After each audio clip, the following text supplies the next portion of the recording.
Bonjour B6. On commence à expliquer un chapitre qui s'appelle la médiatrice d'un segment. Tout d'abord, on doit savoir c'est quoi la définition de la médiatrice et comment construire la médiatrice d'un segment. La définition de la médiatrice d'un segment, je vous l'ai dit toujours, on dit la médiatrice d'un segment. Même la segment, elle a un segment. Il y a un signe mesurable.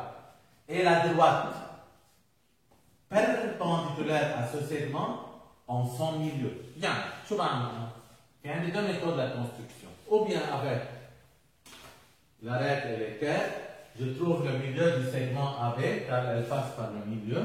Par exemple, ici, je prends 20 et je trace comment la droite qui passe par le milieu perpendiculaire. Je mets l'équerre et je trace une droite perpendiculaire. Et je prolonge cette droite dans les deux côtés. Comme ça, on a tracé la médiatrice, elle descend comment? Perpendiculaire et au milieu du segment A. La deuxième méthode, c'est même temps on trace le segment AB. Regardez, qui a la même mesure. A. Parfois, il nous demande de n'utiliser pas la règle, seulement utiliser le compas et une règle non graduée. Comment travailler dans ce cas-là pour trouver la médiatrice? On ouvre le compas à condition que l'ouverture soit plus grande que la moitié du segment. Par exemple, comme ça. Je fais un petit arc, comme ça, du côté de A. Je fais un autre petit arc du côté de B.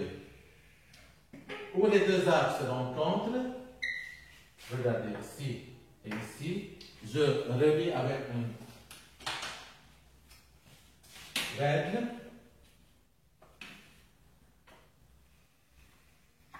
Qu'est-ce qu'on a obtenu ici? On a obtenu la médiatrice. Alors, il y a deux méthodes pour construire la médiatrice d'un segment. Ou bien avec une règle graduée, ou bien avec le compas. Peu importe la méthode, vous travaillez avec la méthode la plus simple. Moi, je préfère cette méthode, mais parfois dans les exercices, vous êtes obligé de travailler avec le compas. Alors, on doit savoir les deux. OK? On complète un temps par qu'est-ce qu'on a comme propriété dans la médiatrice. Regardez, si je place ici le point I, n'est-ce pas? Et je relie I à l'extrémité A du segment AB et je relie I à l'extrémité B du segment A. Je prends le compas et je mesure les distances. Le compas est plus facile à mesurer si je compare deux distances. Regardez ici et regardez là. Qu'est-ce que vous remarquez? Vous remarquez qu'on n'a pas changé l'ouverture du compas. C'est la même, regardez, c'est la même distance ici et c'est la même distance là. Alors, comment ils sont les deux segments? Ils sont de même longueur. Un autre essai. Si je mets un point I ici, et j'essaie de mesurer la distance.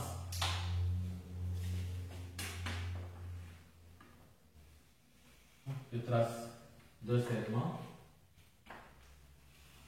IA et IB. Je prends le compas, j'essaie de mesurer le segment AI. Je prends cette ouverture, j'essaie de passer à l'autre côté. Qu'est-ce que vous remarquez? C'est la même. Alors, qu'est-ce qu'on constate ici? Il y a un théorème qu'on doit retenir par cœur qui dit tout point de la médiatrice, la point médiatrice d'un segment est à égale distance.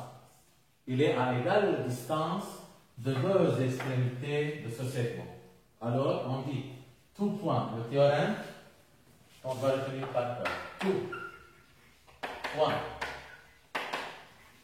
de la médiatrice d'un segment est à égale distance, ou bien on peut dire équidistance. C'est le même, égale distance, équidistance de deux extrémités. expliquer de ce segment. C'est-à-dire, on a ici IA égale quoi? Égale. OK? Alors, comme ça, on a expliqué c'est comment tracer la médiatrice, sa définition, sa construction selon deux méthodes et qu'est-ce qu'on a comme propriété sur la médiatrice.